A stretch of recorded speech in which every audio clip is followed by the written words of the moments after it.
palabra de Dios. Porque Dios no es injusto para olvidar vuestra obra y el trabajo de amor que habéis mostrado hacia su nombre, habiendo servido a los santos y sirviéndoles aún. Pero deseamos que cada uno de vosotros muestre la misma solicitud hasta el fin, para plena certeza de la esperanza, a fin de que no os hagáis perezosos, sino imitadores de aquellos que por la fe y la paciencia heredan las promesas. Vamos a orar. Señor y Dios, nosotros estamos tan agradecidos por tu bondad y por tu compasión. Señor, tú no has tomado en cuenta nuestros muchos, grandes y horribles pecados, sino que por tu gracia y por tu compasión nos has salvado, nos has unido como iglesia y tú has continuado haciendo tu obra para que lleguemos hasta este punto.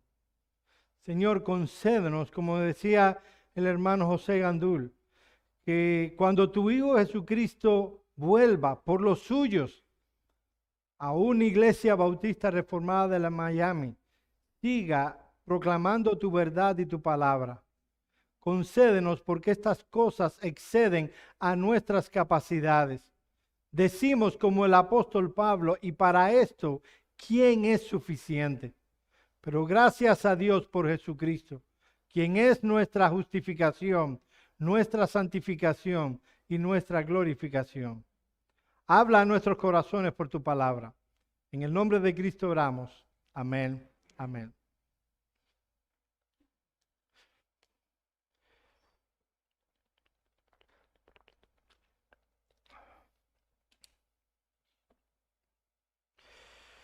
Mis amados hermanos, amigos que nos visitan, el próximo 30 de noviembre estaremos cumpliendo 9 años como iglesia. Y puedo cerrar mis ojos y ver aquel primer domingo en el que nos reunimos en casa de Tellito y Ariadna. Algunos de los que están aquí estuvieron esa mañana. Había muchas incertidumbres acerca del futuro, pocas certezas, pero había algo en la mente de los que estábamos allí y queríamos que en un futuro cercano, después, 1 año, 2 años después, viniéramos a ser parte de Iglesia Bautista Reformada de Miami. Y era el deseo de estar en una iglesia donde Dios fuese glorificado en cada uno de los aspectos de la misma. No sabíamos qué iba a ser de nosotros, pero sabíamos en quién estaban nuestros tiempos y la historia de nuestras vidas. En la gracia y en la misericordia de Dios, hoy, 9 años después, aún seguimos proclamando el evangelio de nuestro Señor Jesucristo. Ahora bien, mis amados hermanos, es muy importante los comienzos. Es importante saber cómo se puede comenzar bien, pero más importante que los inicios de algo es cómo termina. Lo importante en la vida cristiana no es solamente tener un buen comienzo, sino también tener un buen final. De las Olimpiadas del año de 1908, si mal no recuerdo, fue en París.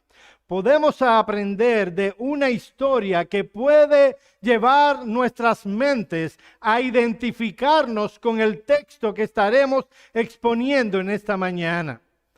Hay uno de los eventos que más son seguidos en una olimpiada, las carreras, en particular la carrera de maratón.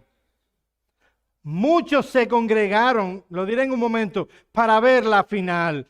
55 competidores de diversos lugares del mundo estaban preparados para correr la carrera de maratón.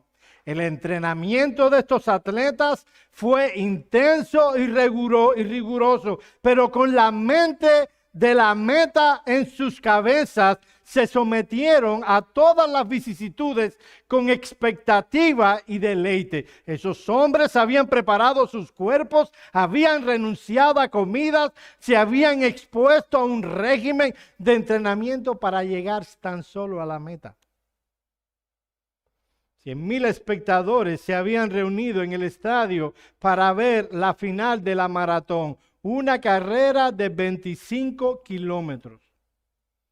Muchos de los que comenzaron esa carrera comenzaron con ímpetu y pronto estaban fuera de la competencia. Agitados, ya no podían seguir. Las últimas 6 millas, el italiano Dorando Pietri estaba en segundo lugar. 2 millas antes de llegar a la meta, pudo rebasar al que iba adelante y llegaba en primer lugar. Y el hombre se animó tanto a ganar la competencia que no disminuyó el paso, no esperó los tiempos, aceleró más. Todos los que estaban viendo la carrera decían, wow, qué bien está corriendo el italiano Pietri. Cuando el italiano entró en el estadio, tenía todo 1 minuto de ventaja sobre su más cercano perseguidor. Todos pensaron, aún Pietri, ya gané el asunto. Soy primero. Tengo mucha ventaja sobre los que están atrás. Pero fue allí cuando comenzaron sus luchas. Había corrido hasta ese momento de una manera excelente. Tuvo un buen comienzo, hizo una excelente carrera, pero al final las cosas comenzaron a ponerse difíciles. Empezó a sentir agotamiento. Sus ojos comenzaron a salírsele. Las piernas se movían, pero no avanzaban. En lugar de ir a la derecha, Pietri iba a la izquierda. La respiración ya no llevaba al cerebro el oxígeno necesario para continuar. Ya no tenía fuerzas. Empezó a caminar, empezó a tambalearse, cayó y no podía continuar. Los jueces y doctores de la competencia le rogaron que se levantara, que siguiera. Ya faltaba poco para la meta, que tomara la dirección correcta. Iba ya en sentido contrario. Le pidieron que se volviera para que fuera hacia la meta. Dio la vuelta, se tambaleó y volvió a caer. Los jueces le pidieron una vez más que se levantaran. Los fanáticos que estaban en el estadio gritaban, ayúdenle, ayúdenle. Otros pedían que lo sacaran de la carrera. Pero las autoridades insistieron en ayudarles para que llegara al final. Se tambaleó e hizo zigzag. 3 veces más dio tumbos, volvió a caer, empezó a gatear. Estaba aturdido, no podía llegar. Al final se tiró al piso y tuvieron que personas levantarlo para llevarlo a la final. Obviamente fue descalificado, no como si no hubiera corrido. Este atleta tuvo un buen comienzo, tuvo una excelente carrera, pero tuvo un mal final. Nuestro Señor Jesucristo dice en su palabra, aquel que persevere hasta el fin será salvo. En Juan 8:31, de igual manera el Señor dice, dijo entonces Jesús a los judíos que habían creído en Él, si vosotros permaneciereis en mis palabras, seréis verdaderamente mis discípulos. En las palabras de nuestro texto encontramos lo siguiente. En cuanto a vosotros, amados, estamos persuadidos de las cosas que son mejores y que pertenecen a la salvación. Porque Dios no es injusto para haberse olvidado de vuestra obra y del amor que tenéis mostrando hacia su nombre, habiendo servido y sirviendo aún a los santos. Pero deseamos que cada uno de vosotros muestre la misma solicitud hasta el fin. El escritor estaba persuadido de que estos cristianos hebreos habían comenzado bien en su carrera cristiana, estaban corriendo bien, pero debían mantener hasta el final la misma solicitud o diligencia. Que no se diga de ustedes, mis amados hermanos, lo que se dijo de alguien que era discípulo de Pablo. Me ha desamparado amando este mundo. Al estudiar la epístola a los Hebreos, no podemos olvidar que esta carta no fue escrita originalmente a nosotros. Un grupo de judíos reales con mentalidad y costumbres judías iban a recibir esta carta. No podemos estudiarla, interpretarla como si hubiera sido escrita a una iglesia del siglo XXI, a una iglesia bautista reformada. Estos judíos que habían estado inmersos en toda una vida de sacrificios, rituales del Antiguo Testamento, ahora profesaban creer en Cristo y abrazar los términos del nuevo pacto. Y aparentemente no era poca la tentación que tenían de volverse a refugiar a viejos rituales del antiguo pacto. De aquí que el autor de la epístola quiera demostrar a través de toda ella la superioridad de Cristo sobre todo aquello del Antiguo Testamento que era simplemente una sombra. Ante este peligro real de volverse a los rudimentos del Antiguo Testamento, Él les hace una serie de advertencias. Hay un peligro sobre ustedes. El peligro de pensar que han llegado a la meta, que pueden estar confiados conforme con lo que han logrado hasta ahora. Deben mantener la misma solicitud hasta el final. El punto central de mi sermón, mi amado hermano, es que no debemos conformarnos con lo que hemos logrado como iglesia, debemos perseverar hasta el fin. Repito, el punto central de mi sermón es este. No debemos conformarnos con lo que hemos logrado como iglesia. Debemos perseverar hasta el fin. La pregunta que puede saltar a tu mente es la siguiente. Joel, ¿tienes alguna razón a la luz del texto que nos lleve, que nos indique, que nos mueva a perseverar hasta el fin como iglesia, a no conformarnos por lo que hemos logrado? Mira que ustedes empezaron hace 9 años con un grupo y ahora hay más de 200 personas reuniéndose con nosotros, más de 100 miembros. ¿No deberíamos estar contentos con eso? Amados hermanos, no debemos conformarnos con lo que Cristo ha hecho por nosotros y a través de nosotros como iglesia. Debemos perseverar hasta el fin y debemos hacerlo por la motivación correcta. Miren el versículo 10. Porque Dios no es injusto para olvidar vuestras buenas obras y el trabajo de amor que habéis mostrado hacia su nombre, habiendo servido a los santos y sirviéndole aún. Mis amados hermanos, la mejor motivación que tiene una iglesia para perseverar con diligencia no está en la iglesia misma. No está en los beneficios que obtendremos de perseverar hasta el fin. No está en los beneficios que obtendrán nuestros hijos si perseveramos como iglesia hasta el fin. No está en los beneficios que obtendrá nuestra sociedad si cada iglesia de Cristo persevera hasta el fin. La mejor motivación que tiene una iglesia para perseverar fiel hasta el fin, está en Dios. El versículo 10 comienza con un contundente porque Dios no es injusto para olvidar. La pregunta es, ¿olvidar qué? Bueno, el autor dice, la obra, el trabajo de amor y el servicio a los santos que estos creyentes habían realizado por el nombre de Cristo. Para el escritor era evidente que los creyentes a quienes le escribió esta carta habían ganado, en un sentido general, buen testimonio.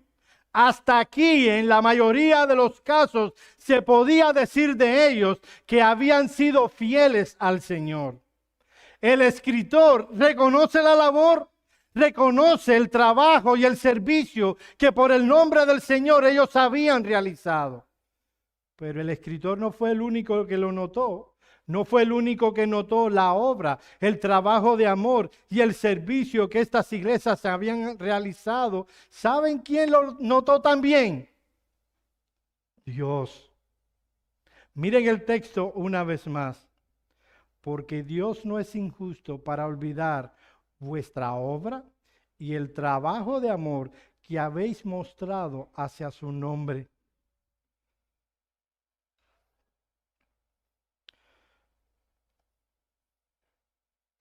El punto aquí es que cuando obramos, trabajamos y servimos por el nombre de Cristo, puede ser que otros no se den cuenta. Puede inclusive que otros por un tiempo se den cuenta y que con el paso del tiempo se olviden. Pero Dios no es injusto para olvidar cuando obramos, trabajamos en amor y servimos a los demás hermanos. Mis amados hermanos, ¿no te parece interesante el texto? Generalmente cuando vemos a un hermano servir, cuando vemos a alguien trabajando en la obra del Señor, decimos, mejor no le decimos nada para que él no se le levante el ego, no se crea que es importante o que ha ganado algo. Dios no piensa así. Dios vio en estos hombres y mujeres que habían obrado, que habían trabajado y que habían perseverado e inspiró al escritor para decir, Dios no es injusto para olvidar eso. Él lo tiene presente. Tal vez otros olvidarán o no se darán cuenta de tu servicio. No se tomará como algo importante, pero Dios lo está viendo.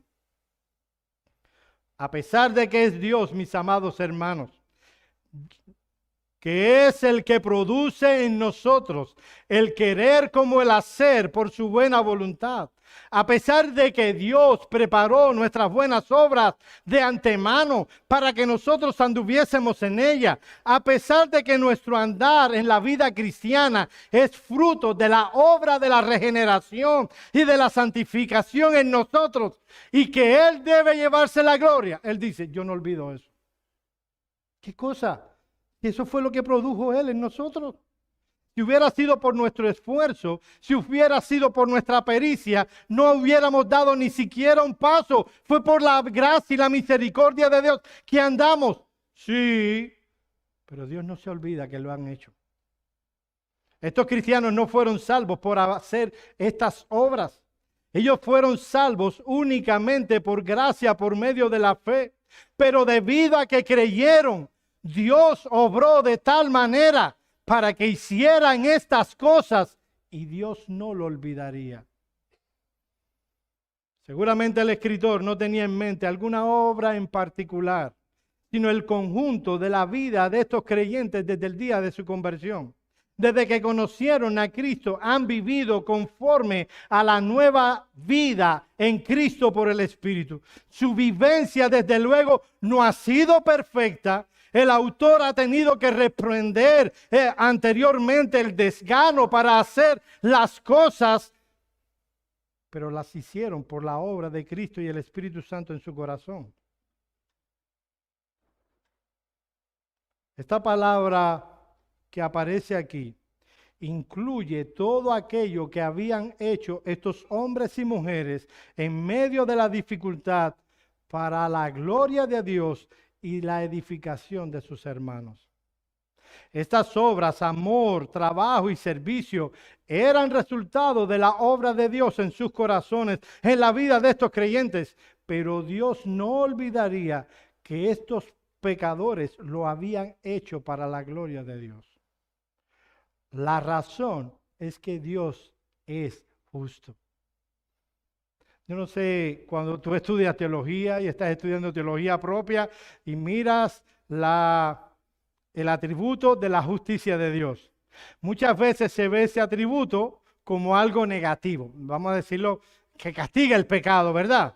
Muchas veces la justicia de Dios se ve desde la perspectiva que Él, por cuanto es justo, Él va a castigar los pecados de los hombres y de las mujeres que no creen y se arrepienten y que no aman a Dios, desprecian a Dios. Pero mi amado hermano, es también parte de la justicia de Dios que Cristo haya venido a este mundo y haya tomado la naturaleza humana y haya muerto en la cruz del Calvario para pagar por los perversos pecados de su pueblo. Y es parte de su justicia no olvidar las obras, el amor, el trabajo y el servicio de su pueblo. Mis amados hermanos, yo no sé si eso te anima a ti, pero a mí me anima mucho. La vida cristiana, el ministerio cristiano, que no soy yo solo el que lo disfruta, sino todos los que son salvados por Cristo, trae muchos sinsabores.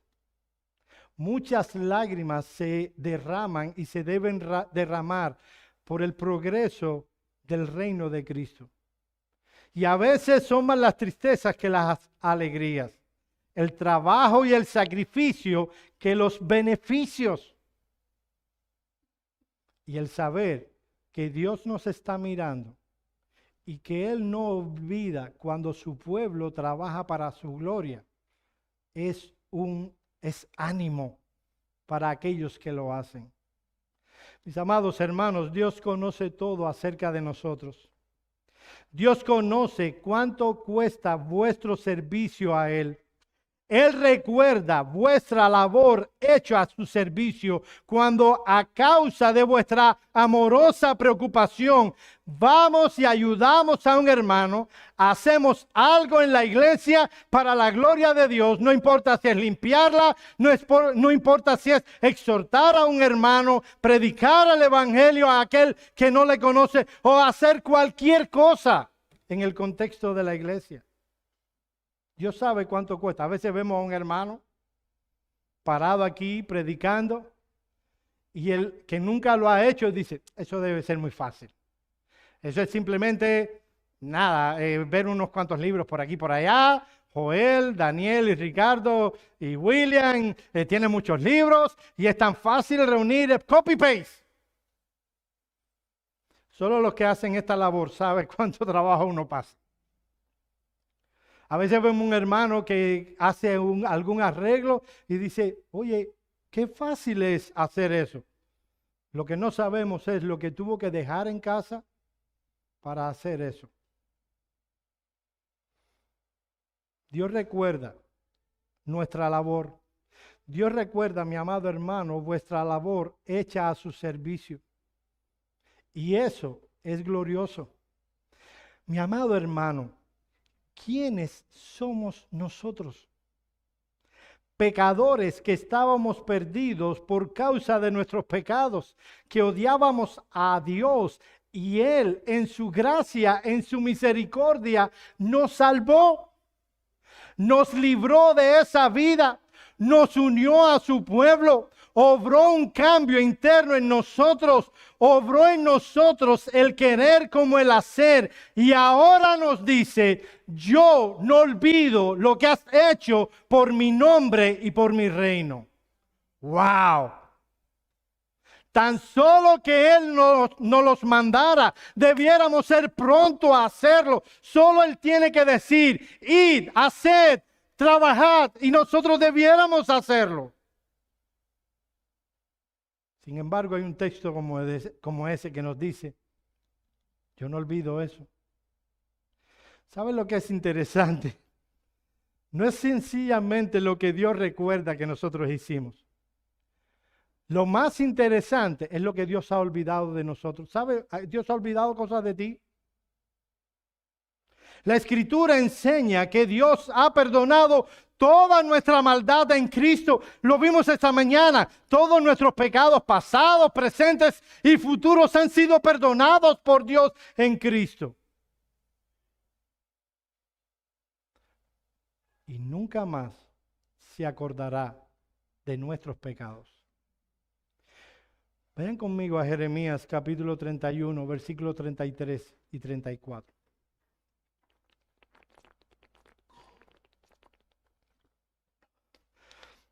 Jeremías capítulo 31, 33 y 34. Este es un texto recurrente también en el libro de Hebreos, así que es pertinente que lo leamos ahora. Pero este es el pacto que haré con la casa de Israel después de aquellos días, dice Jehová. Daré mi ley en su mente y la escribiré en su corazón, y yo seré a ellos por Dios, y ellos me serán por pueblo. Y no enseñará más a ninguno a su hermano diciendo, conoce a Jehová, porque todos me conocerán, desde el más pequeño de ellos hasta el más grande. Con el perdón de nuestros hermanos presbiterianos, ya ahí no caben los niños.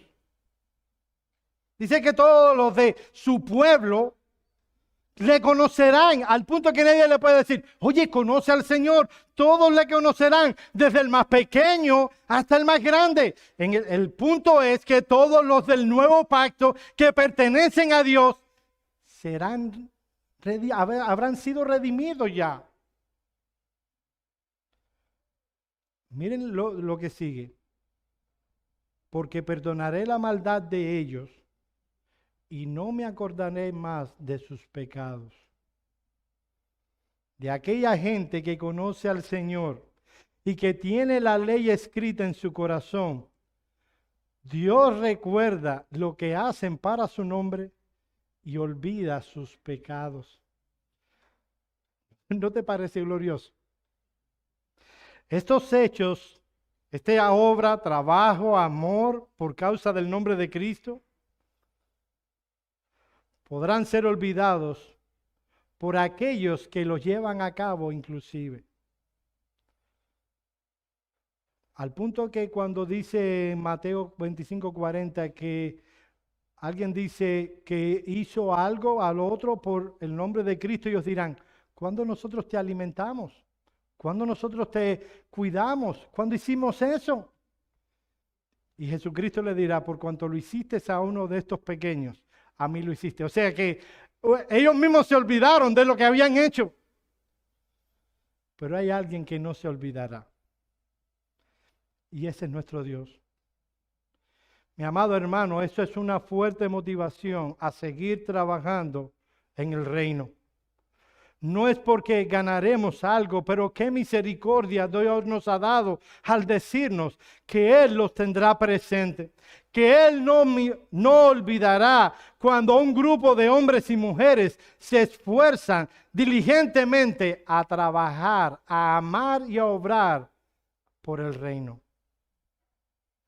Ahora bien, no solo debemos perseverar al final, porque Dios no olvida nuestra fidelidad, sino también debemos perseverar hasta el fin, porque Él nos llama a hacerlo a la luz de este texto. Miren el versículo 11. Pero deseamos que cada uno de vosotros muestre la misma solicitud hasta el fin. Mis amados hermanos, la intensidad de la exhortación queda marcada en el uso de la palabra deseamos. El apóstol, ya iba a decir Pablo, el escritor bíblico no está expresando un simple deseo. De pronto estás sentado con tu esposo o tu esposa y están viendo una película y uno de ellos dice, wow, cuánto deseo tomarme un helado de, ¿cómo se llama? El de que tiene chocolatico. Ese mismo. Oh, ¿cómo saben eso? ¿Cuánto desearía eso? No es de ese deseo del que está hablando el escritor bíblico. Está hablando de un deseo intenso.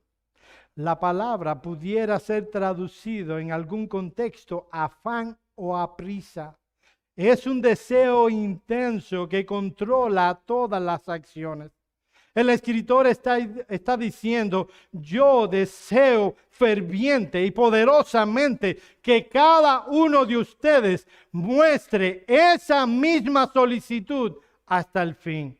Es la palabra que aparece en 1 Timoteo capítulo 5 versículo 11 para hablar de aquellas viudas jóvenes que habiendo hecho un pacto con el Señor se desvían de tal pacto. Dice el versículo.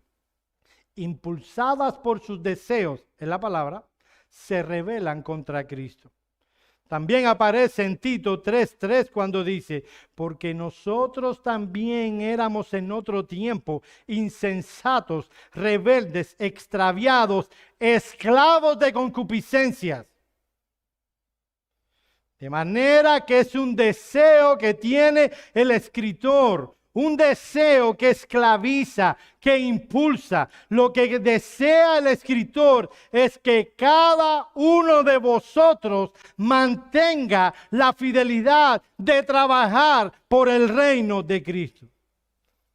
Presupone una cosa. Presupone que habrán algunos que estaban trabajando en el reino y que otros eran meros espectadores. Estaban disfrutando de los beneficios de estar en una iglesia donde se predicaba y donde creyentes comprometidos con el Señor servían a los demás. Estaban algunos contentos de que otros pudieran hacer eso. Veían el privilegio de estar en una iglesia así y decían a otros, a sus vecinos, a otros creyentes, no, en mi iglesia no pasa eso. En mi iglesia hay hermanos serviciales. Notamos el amor que hay unos con otros. Mis pastores están comprometidos con la exposición fiel del evangelio. Procuran enseñar el texto. A veces no los entiendo, son profundamente teológicos, pero ese es el fruto del estudio y de la seriedad de esos hombres. Qué feliz estoy en esa iglesia. Pero esos mismos no movían un alfiler para ver el progreso de dicha iglesia.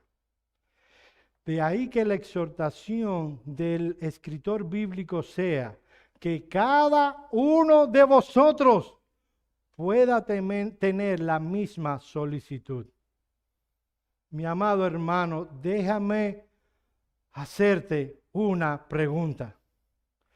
¿Eres tú de esos que vienen, disfrutan los beneficios de vivir y de estar en una iglesia que practica, que cree la verdad de las Escrituras, pero que no haces nada? ¿O eres tú de aquellos que trabajan arduamente? Esos de los que habló el escritor que dice que Dios no olvidará. ¿Cuál de ellos tú eres?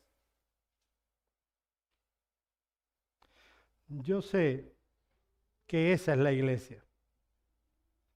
En ocasiones, pastores se han sentido solos porque su iglesia no los acompaña en el trabajo en el reino.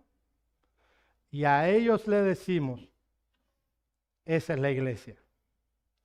Tristemente, mi amado hermano, oye esto, mi amado. La iglesia de Cristo, el avance en el reino, lo han movido unos pocos. La pregunta que te hago es, ¿tú eres uno de esos? De los que mueven el avance del reino. Dios los usa en diferentes ámbitos y haciendo diferentes cosas, pero Dios los usa.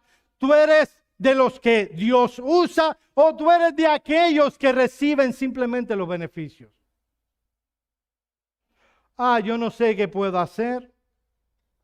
Mi amado hermano, habla con los pastores, habla con los diáconos. Hay cosas que se pueden hacer. Es a ellos, a esos que no estaban añadiéndose al progreso del reino, a quienes ahora el escritor bíblico les está hablando. Cada uno de vosotros persevere hasta el fin. La exhortación que aquí se nos dirige no fue escrita para un grupo selecto de la iglesia. No está dirigida a los pastores, no está dirigida solamente a los pastores y diáconos de la iglesia, no está dirigida solamente a aquellos que aspiran el ministerio en la iglesia. Esta exhortación va dirigida a ti y a mí, a cada uno de nosotros. El lenguaje del pasaje no da lugar a que alguno vaya a pensar que tal exhortación es buena para aquel hermano, para aquel otro. No es buena para ti.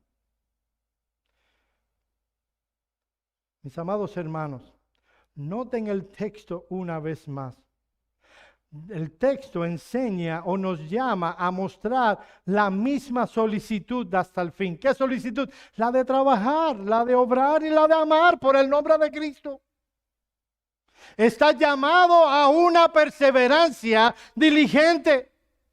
Fíjate que el texto no dice que debes desear perseverar hasta el fin.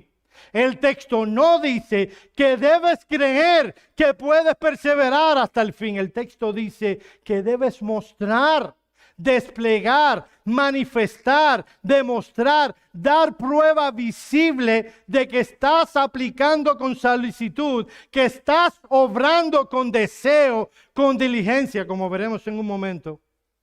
Que el reino de Dios progrese hasta el fin. La palabra solicitud es la que en otros pasajes se traduce diligencia.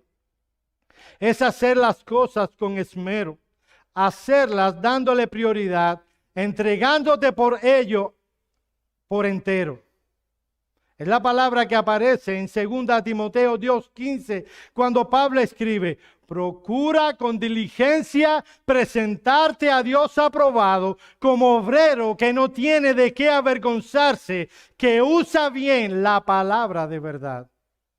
Timoteo debía entregarse con esmero y con esfuerzo al realizar la labor de presentar la palabra de Dios con fidelidad.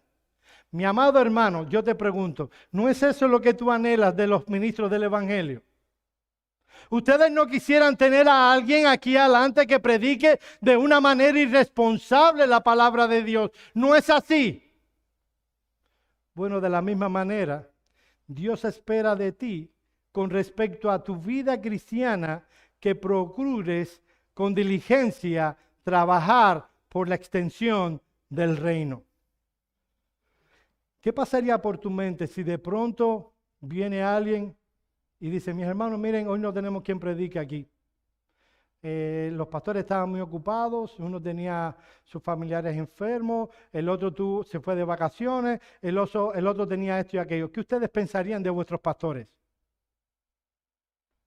Bueno, eso es lo mismo que debes pensar de ti mismo cuando no cumples con tus responsabilidades en el reino. La misma responsabilidad que tengo yo es la misma responsabilidad que tienes tú. ¿Tú sabes cuáles son el don o los dones que Dios te ha dado para ponerlo en práctica en esta iglesia? Pues bien, yo soy llamado a ser pastor. Ese es el don que Dios me ha dado. Y tú eres llamado a poner tu don en operación.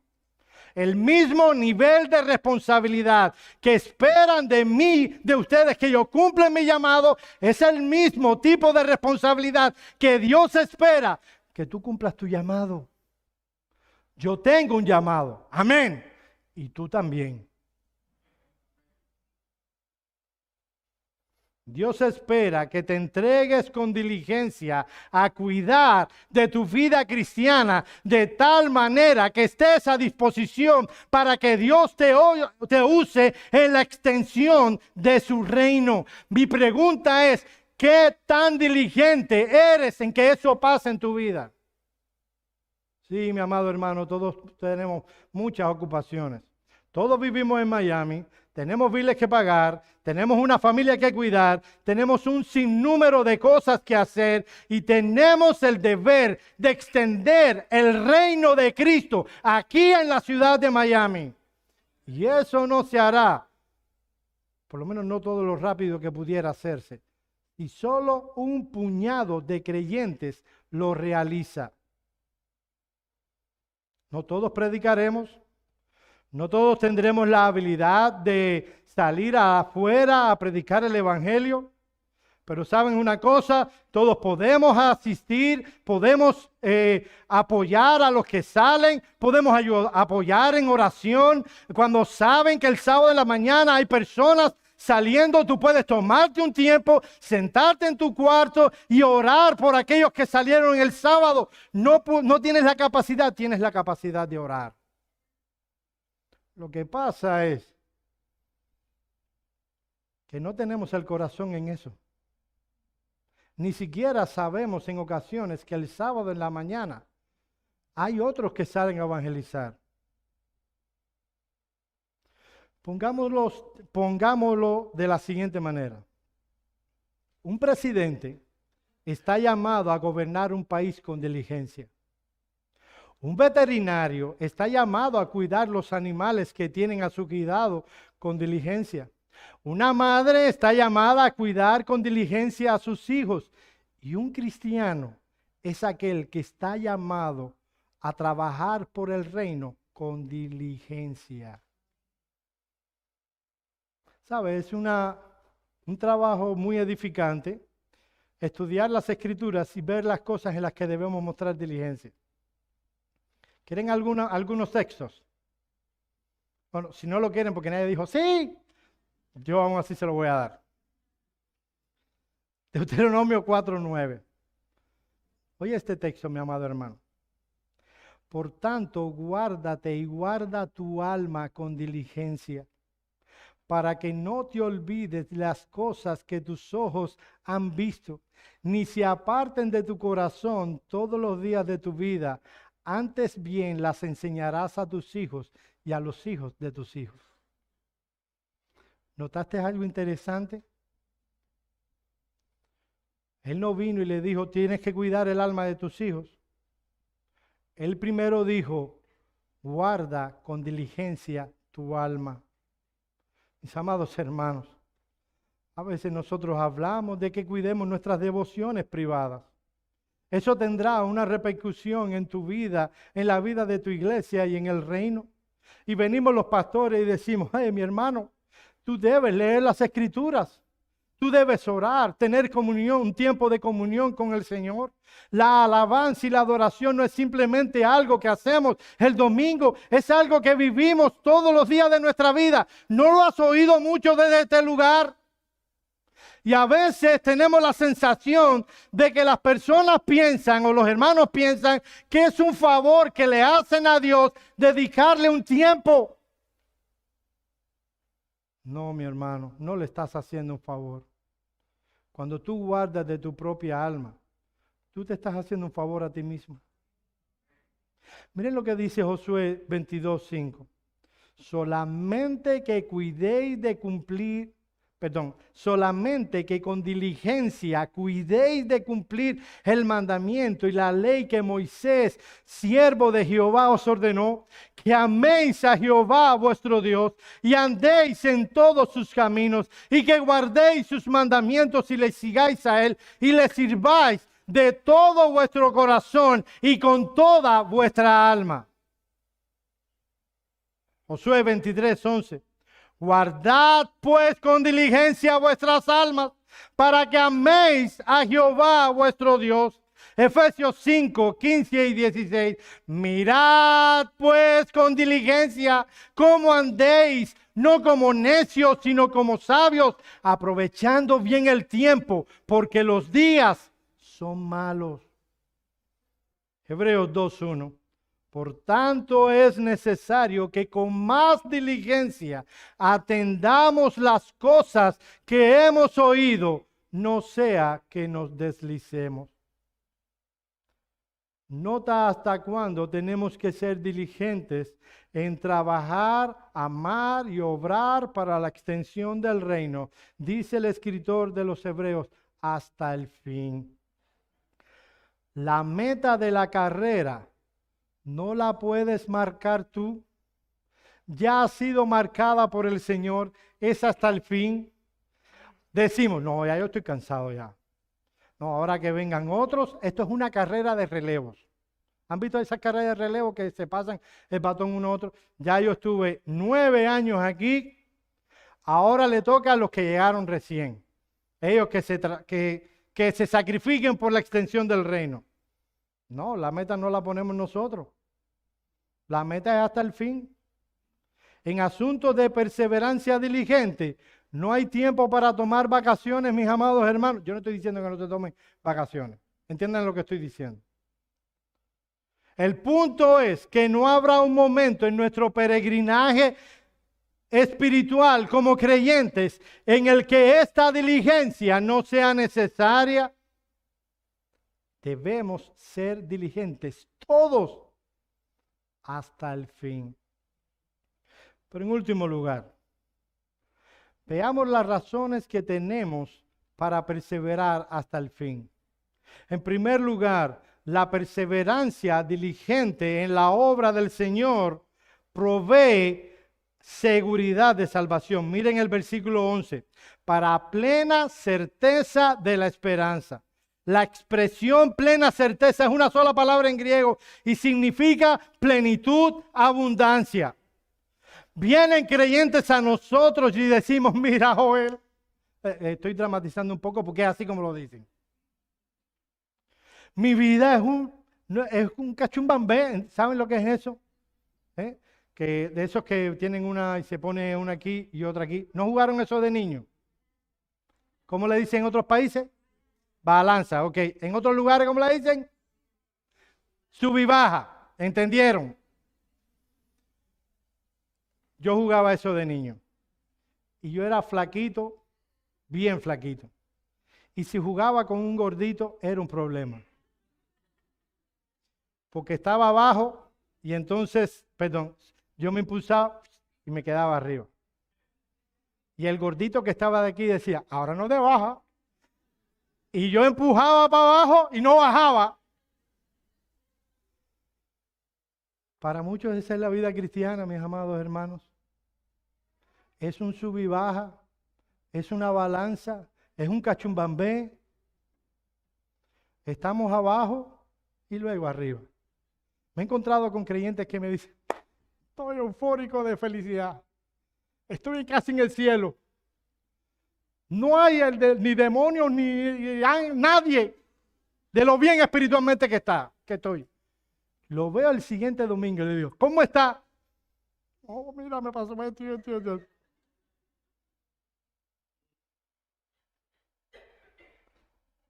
Hay creyentes que la vida cristiana parece una montaña rusa. A veces están arriba, a veces están abajo. Mis amados hermanos, ¿es esa la descripción que tenemos en el Nuevo Testamento de lo que debe ser la vida cristiana? ¿No te preguntas por qué eso es una realidad en tu vida? ¿Por qué tú no vives esa vida plena que enseña la palabra? Jesús dijo que nos daría vida en abundancia. Yo quiero eso. ¿No será que no tienes diligencia en guardar tu alma? Que eres perezoso, que tienes un montón de objeciones que para tu mente impiden que tú crezcas en la vida cristiana, que tú labores por la extensión del reino y las tienes bien esa lista de objeciones. No es que yo no puedo ser como fulano, que mira, porque me pasa esto, porque mi suegra es mala, porque mi tía, y las tienes ahí. La realidad, que no importa cómo sea tu suegra, la razón por la que tú no creces está en ti. No eres diligente. No tienes seguridad de salvación por falta de diligencia. Pero no solo eso, sino que debemos perseverar hasta el fin. No solo porque la perseverancia y el cuidar de nuestra alma y el ser diligente nos da seguridad de salvación, sino en segundo lugar porque haciendo eso evitamos precisamente el pecado de la pereza espiritual. Mira el versículo 12, a fin de que no seáis indolentes, perezosos, con el propósito de que no lo seamos. La razón, mi amado hermano, de que eres perezoso se debe a que no eres diligente. Muchas veces la pereza es algo que carcome nuestras vidas. Nos pasamos toda la semana trabajando y haciendo 1001 cosas que tienen que ver solo y únicamente con esto, con la carne y la materia. Y nos olvidamos que somos más que carne y materia. Tenemos un alma.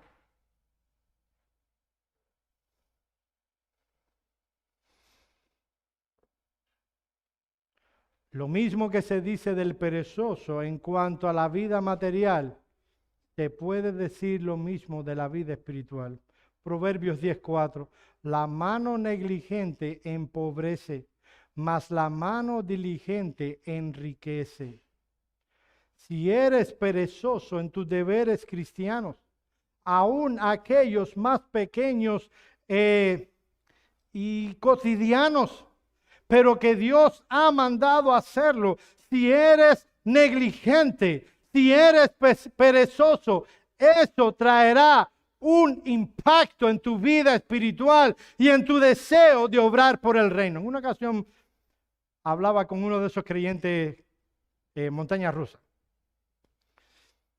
Y yo le explicaba estas cosas. Y yo le decía, mira, guarda tu alma y puedes hacer esto y aquello. Y esto no es una receta, mis amados hermanos. Pero obviamente hay principios en las Escrituras que debemos seguir. Y él me decía, Joel, porque somos hasta incrédulos. Dice la palabra, esto lo estoy añadiendo a la historia, que la palabra tiene poder para sobreedificarnos. Que la palabra tiene poder para transformarnos. Que debemos orar. El Señor Jesús dice, orad y velad para que no entréis en tentación. La carne es débil, pero ora. Y él me decía, pero Joel, ven acá. ¿Tú me dices que mi vida espiritual va a cambiar y yo simplemente tomo un tiempo para leer las Escrituras? Y yo oro, y yo tengo comunión con el pueblo de Dios, y yo trabajo para el reino, y yo estoy en el culto de adoración y alabo a Dios en mi vida cada día de la semana y en la adoración, y yo recepciono, medito, considero y me alimento de la exposición de la palabra. Tú dices que yo voy a ser cada vez más como el Señor Jesucristo simplemente por hacer eso. Yo te voy a decir le dije y les digo a ustedes. La obra de santificación es algo que solo el Espíritu Santo puede hacer. Pero el Dios Trino ha determinado obrar el proceso de santificación por medio de la palabra, por medio de la oración, por medio de la comunicación, la comunión con los hermanos, por medio de trabajar en el reino, por medio de la adoración pública en cada uno de esos elementos. Yo no sé si tú participas en eso y Dios te hará ser como Jesucristo, porque esto es una obra que el Espíritu Santo va a hacer. Pero te aseguro que si no haces eso, no crecerás. Debería decirse de nosotros lo mismo que Salomón dijo del perezoso en Proverbios 6, 9, 11. Perezoso, ¿hasta cuándo has de dormir? ¿Cuándo te levantarás de tu sueño? Un poco de sueño, un poco de dormitar y cruzar un poco las manos para reposo. Así vendrá tu necesidad como caminante y tu pobreza como hombre armado. Amados hermanos, la razón de que hay creyentes con pobreza espiritual es porque son negligentes en el cumplimiento de sus deberes cristianos. Esperan que otros lo hagan por ellos. Y aquí, esto no se pega. Esto tienes que hacerlo o tendrá una repercusión para tu vida. A menos que te involucres y te comprometas con la verdad de la palabra de Dios, eso no obrará un cambio en ti. Pero también, al ser diligentes en el trabajo en el Señor, nos volvemos imitadores de aquellos santos del pasado. Miren los versículos del 12b al 15. Sino a fin de que seáis imitadores de los que mediante la fe y la paciencia heredan las promesas. A veces miramos los santos de la Biblia y decimos, yo quisiera ser como ellos. Yo quisiera vivir las cosas que ellos vivieron. Probablemente tú no vivirás las cosas que esos santos del pasado vivieron. hasta que lleguemos al cielo, no te podrás sentar con el Señor Jesús cara a cara o a oír sus parábolas. Pero Dios te da este libro para que veas esas parábolas. A lo mejor tú no mirarás cómo Jesús, no lo podrás hacer, cómo Jesús sanó a los gadarenos, le dio vista a los ciegos, pero aquí tenemos un libro donde nos dice que eso pasó. No lo podremos ver con nuestros ojos físicos, pero lo podemos ver con nuestros ojos espirituales. Y podemos, al ser diligentes, ser imitadores de ellos. Mis amados hermanos, nosotros tenemos un gran beneficio. Yo estoy muy contento con la historia con la que Dios nos ha, en la historia que Dios nos ha permitido vivir. A lo mejor a ti te gustaría vivir en la época de los puritanos, o en la época de la Reforma, o en la época del Señor Jesús.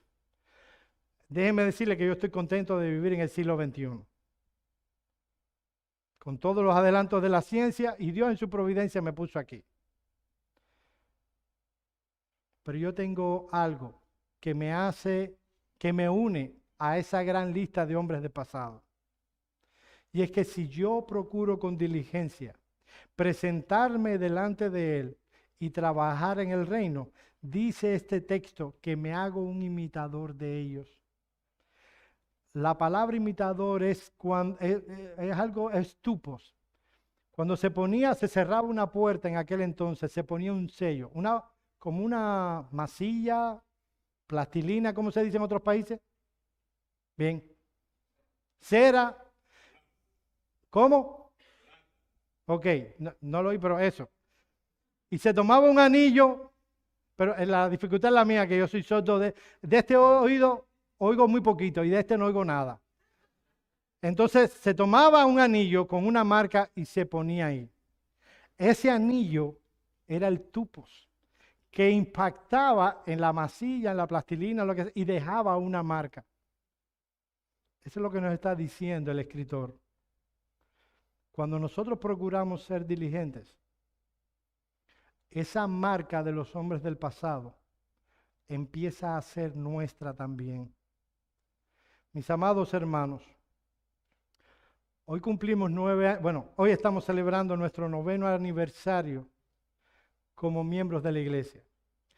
Y algunos de nosotros puede estar conforme, mira, estamos aquí, qué grupo más hermoso tenemos, y estar conforme con lo que hemos hecho hasta ahora.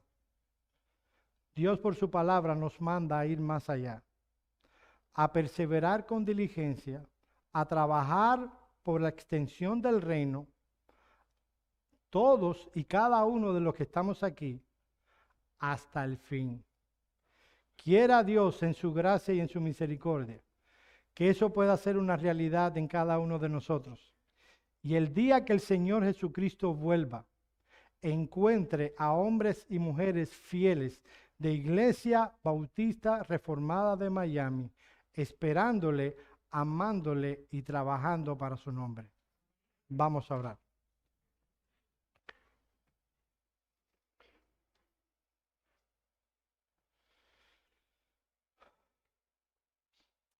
Señor, te damos muchas, muchas gracias por tu compasión. Señor, no merecemos la gracia que tú has derramado en nuestros corazones. Porque nosotros éramos pecadores perdidos, que fuimos salvados por gracia. Y porque ahora somos pecadores redimidos, pero pecadores que aún merecemos de tu gracia. Señor, tú nos has traído hasta aquí.